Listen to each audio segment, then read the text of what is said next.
Ruth, welcome to the show. Thank you.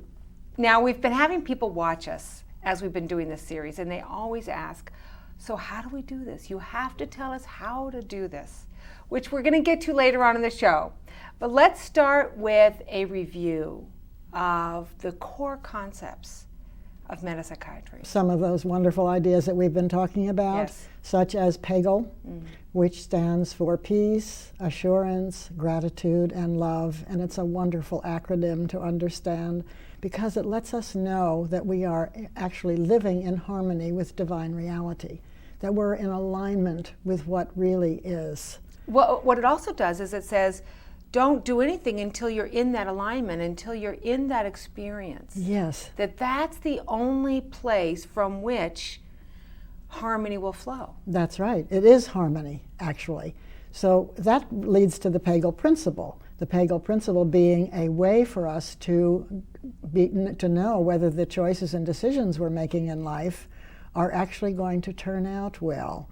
So that if we can be aware of seeking to be aware of Pagal, then about an idea that we're considering, a new job, a place to move, anything, little things to big things. And if there's a sense of Pagal around it, then we can go in that direction, assured that probably the outcome will be good.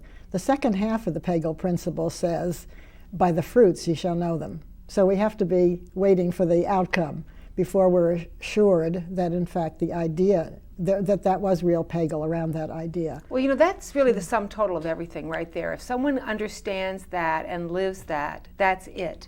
Yes. But then what else? The other core concepts help support our ability to realize that that's true. Yes, because Pagal actually, the words, the values here are spiritual values. So this is what's important to understand. This is the essential nature of our being. We are actually Pagal. We are harmony. We are joy. We are goodness. We are love. We are intelligent. That's what we are. We are one with divine reality. So that leads us to understand what we mean when we say we are a spiritual being or a divine consciousness. It's a consciousness that is aware of divine reality, aware of spiritual values.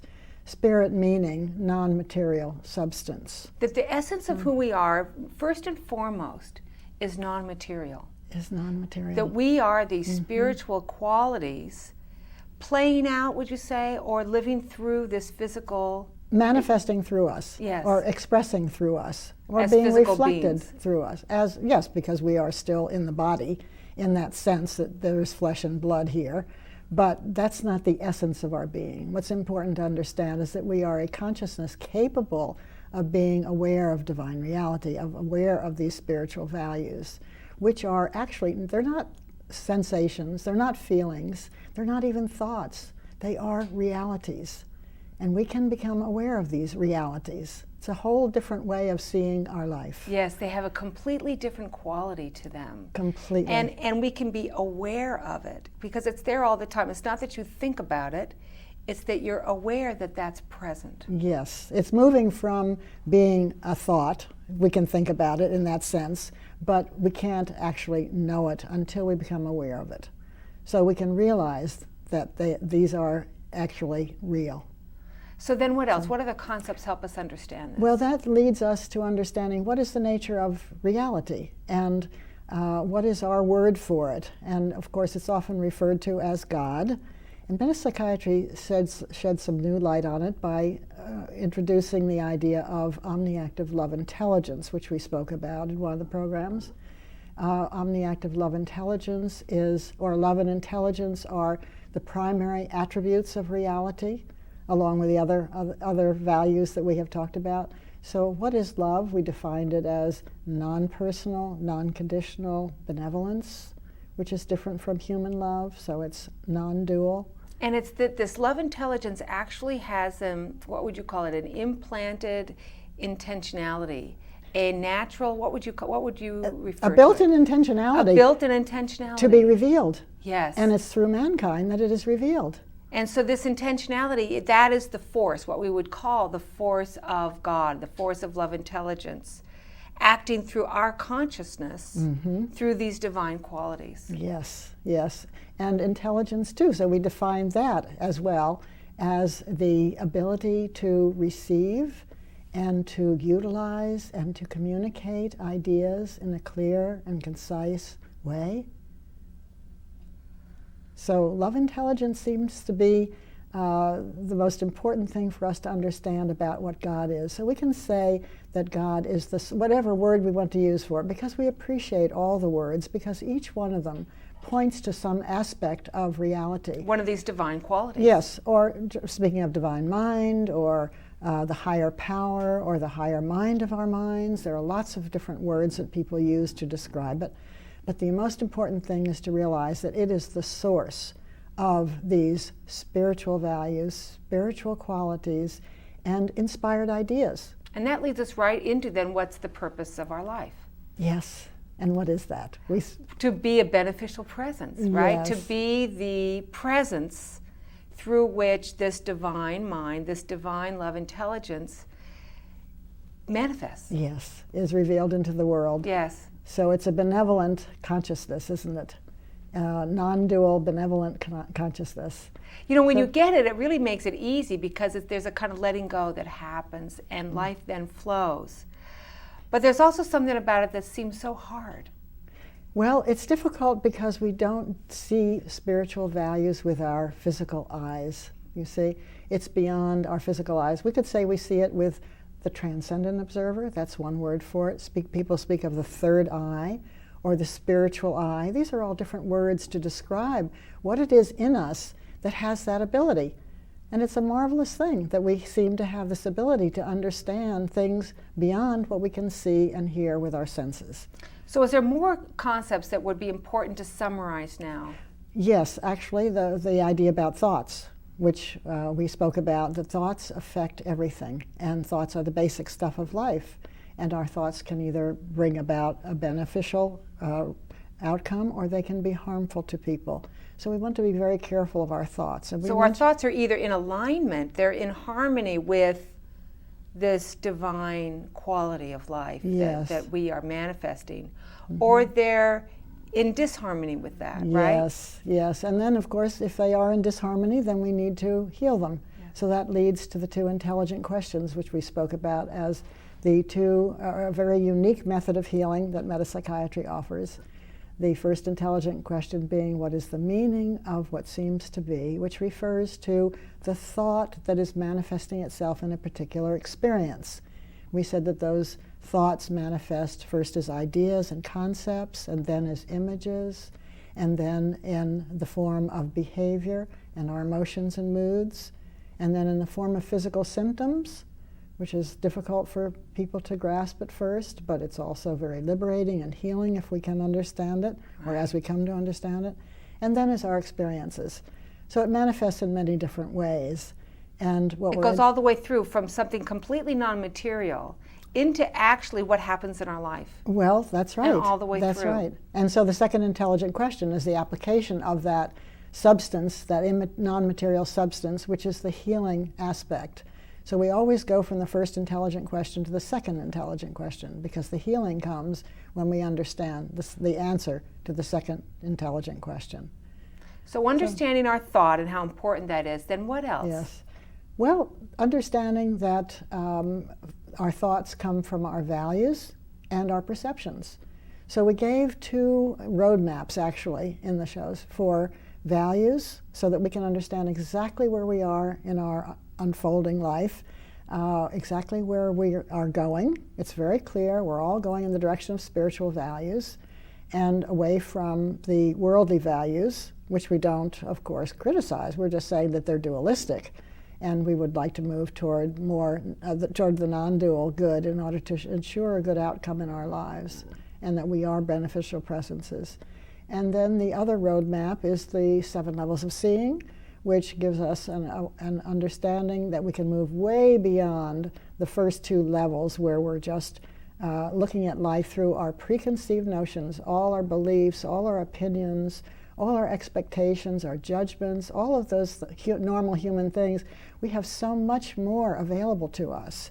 And to understand the importance of the faculty of spiritual discernment and of beholding, so that we actually can be attaining to our potential. That's the important thing, is that if no one points these out to us, then we cannot attain to our potential. Well, you said something I think that's really important, that the value of this kind of discussion is in pointing out what's possible. And the challenge of this kind of discussion, I think, is that some people, I mean myself included, might say, okay, well, so let me get there. I want to jump from the level I'm at to the divine beholding kind of level.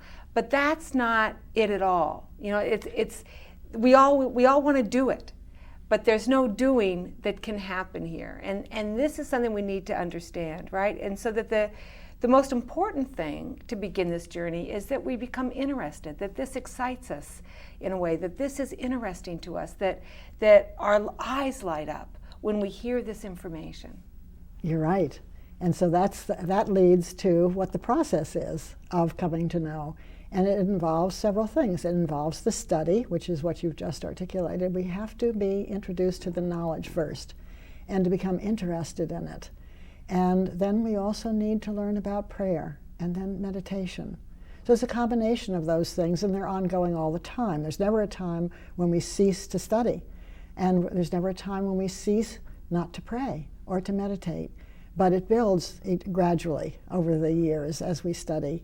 And the first thing to know about the study part is that we need a spiritual teaching of some sort. So whether it be, doesn't matter what it is, as long as it works. That's the criteria. And we know it works because we have that Pagal experience. We have the Pagal Principle to guide us. We have that sense happening that, oh, this has, I'm aware of the joy, I'm aware of spiritual values.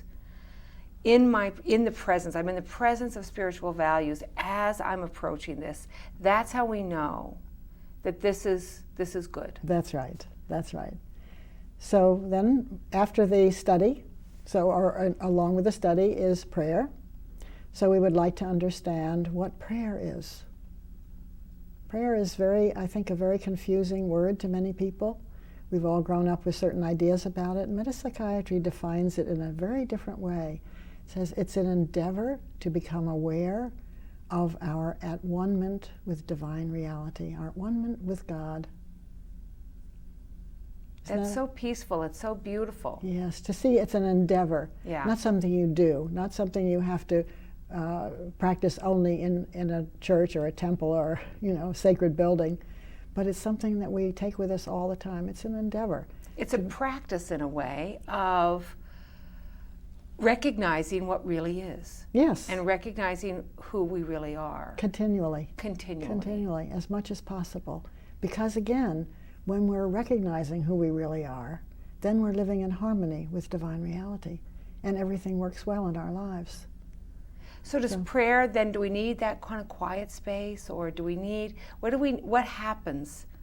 Maybe give us some hints about how to get better at prayer. Well, that's where meditation comes in, because you see, there's not too terribly much difference in metapsychiatry anyway, between prayer and meditation. Meditation is a way of becoming aware of what we are praying about. So we learn to be still in meditation, to become aware of Pagal, to see that Pagal is in consciousness, because Pagal is always there. It's just it's so covered up with our beliefs and our opinions and our preconceived notions that we are not aware of it.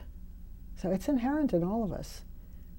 So that's a peeling away. You sit for a moment and then you can become aware of thoughts that are disturbing or in the way.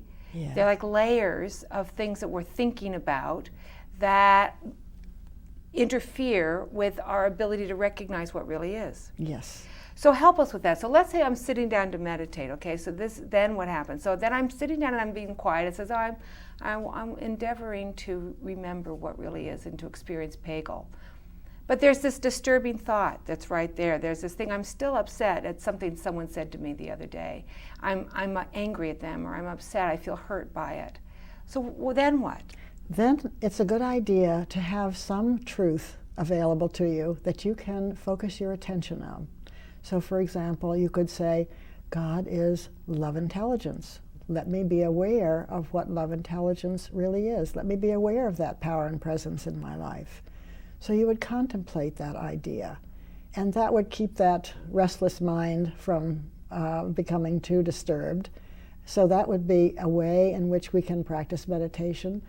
And then you would say, well, now, I wasn't entertaining a very loving thought. I was disturbed about something. So we have a choice here. We can just say, well, all right, let me keep focusing on the truth, and that will establish Pagal. And then a divine idea might come to our attention, and that would heal that particular issue that we're speaking about or thinking about at that moment. Or we could go into the two intelligent questions. We could say, what does it mean that I'm entertaining this thought that's disturbing me? What does that mean? So it would be recognizing, first of all, that I'm disturbed by this thought or something that happened the other day, which is a thought, how I'm holding that someone said something to me that was disturbing. And then rather than just sitting with that, saying, okay, what's behind this thought, or what's the meaning of this thought? Where does it come from in me? Or what else does it mean to me? And what's really true? What is the thought? That's what you're really trying to find. Mm-hmm. What is that thought? Are you carrying resentment against someone? Are you angry at someone? What does that mean? Well, if you're carrying resentment, it means that you had an expectation and somebody didn't give you what you wanted. So is that the purpose of your life? Sure. This is what you would be saying in meditation. Is that the purpose of my life?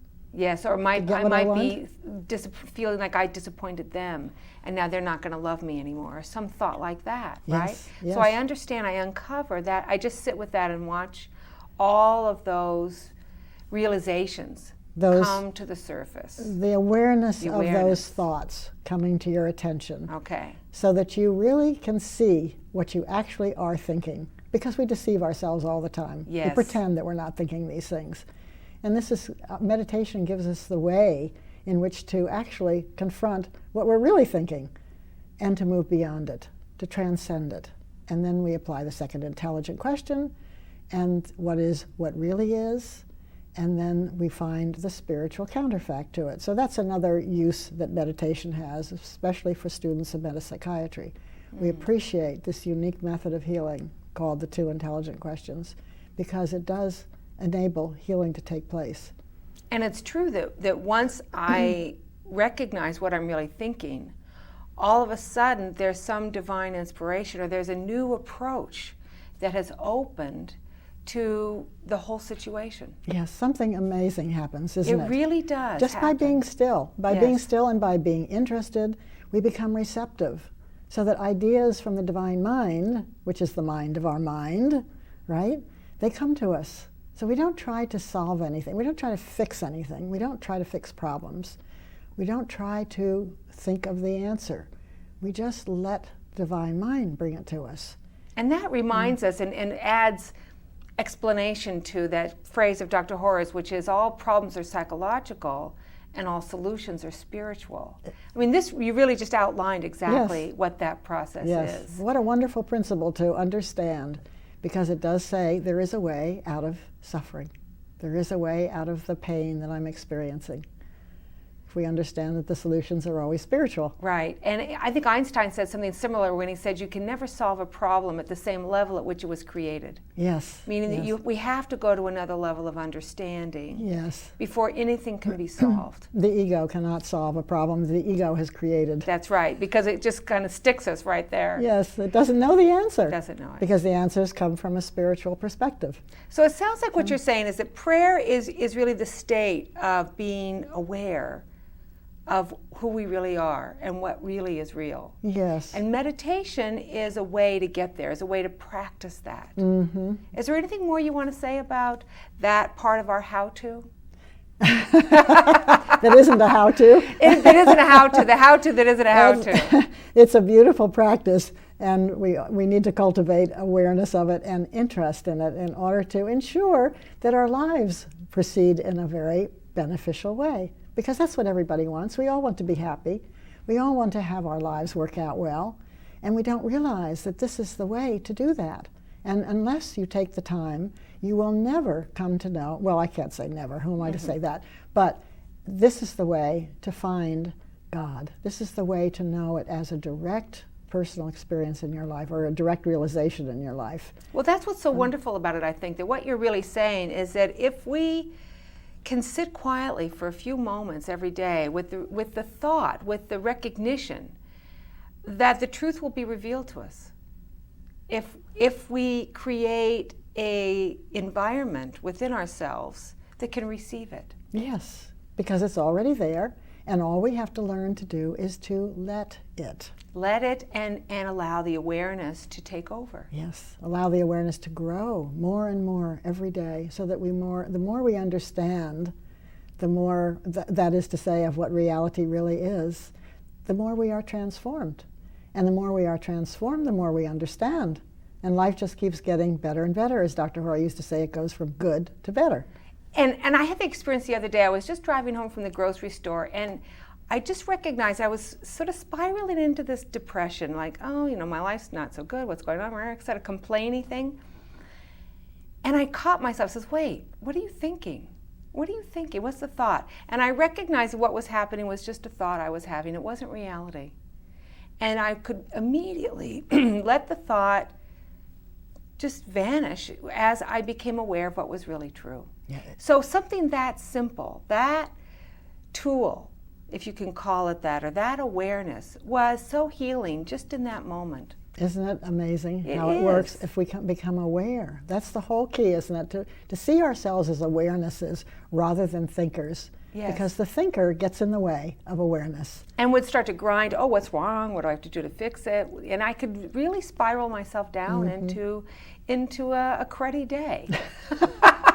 Easy to do. Easy to do. Yes. And one of the things that I love is the story that David Bohm tells, the physicist David Bohm tells about himself when he was struggling to understand something and he just couldn't find the answer. And he finally threw up his hands in disgust, apparently, and went for a walk. And while he was on the walk, the answer came to him. And it made him realize that there is so much more than thinking. And he articulated it in this following way. The dissolution of the thinker is the highest priority the seeker after truth must undertake. Isn't that profound? Isn't that beautiful? Yes. That the way he said it, the way we think gets in the way. Yes, our thinker gets in the way. Yeah. Now, Ruth, we're coming to the end of this whole 9-part series. So I want you to spend a little bit of time talking about what is your hope for metapsychiatry in the world. Well, I have to say I'm very grateful to have the opportunity to speak about with you some of the ideas, some of the healing ideas of metapsychiatry. As I know from 25 years of personal experience, the power of these ideas to heal individuals, to heal all kinds of problems.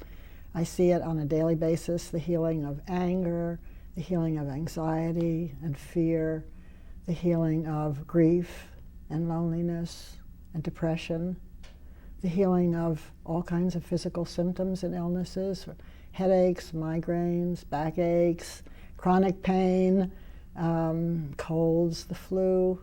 So just on an individual basis, there's so much hopefulness for this. Oh, absolutely. And that's what we need to do, is to get the teaching out more into the world, because people are so interested in it once they find it. And, healing of relationships, healing of financial problems, healing of marriages, healing of parent issues. It's all there in metapsychiatry. It's just filled with beautiful, life-affirming, life-enhancing ideas to contemplate.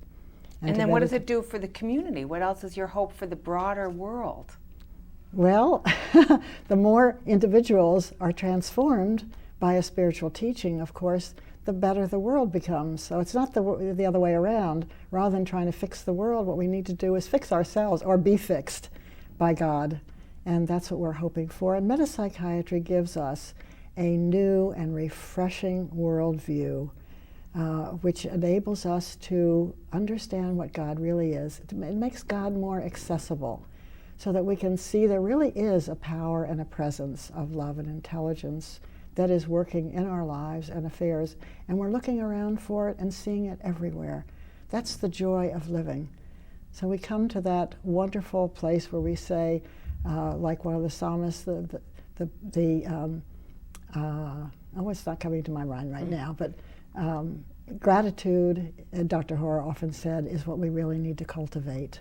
And the more gratitude that we are able to be aware of, the more blessed our lives will be. Isn't that wonderful? So we can never be grateful enough, and gratitude is the door to joy.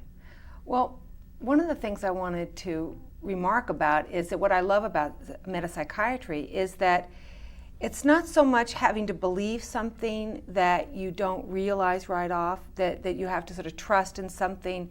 It actually has a very practical component in the sense of that it's about working with what is and watching it manifest in your life. Yes, and I'm glad you brought that idea up, because it is not a belief system. It's just a way of seeing things that we can consider. It's not helpful to agree with it or disagree with it or to reject it or say, this is no good, but just to consider the ideas and see and apply them in your life and see what happens. And then they bless you. Well, on that note, Ruth, thank you. Thank you for doing this work and for being here for all of these wonderful programs we've done. Thank you so very much, Nancy. And thank you for listening. This is Nancy Rosanoff with The Listening Place saying bye for now.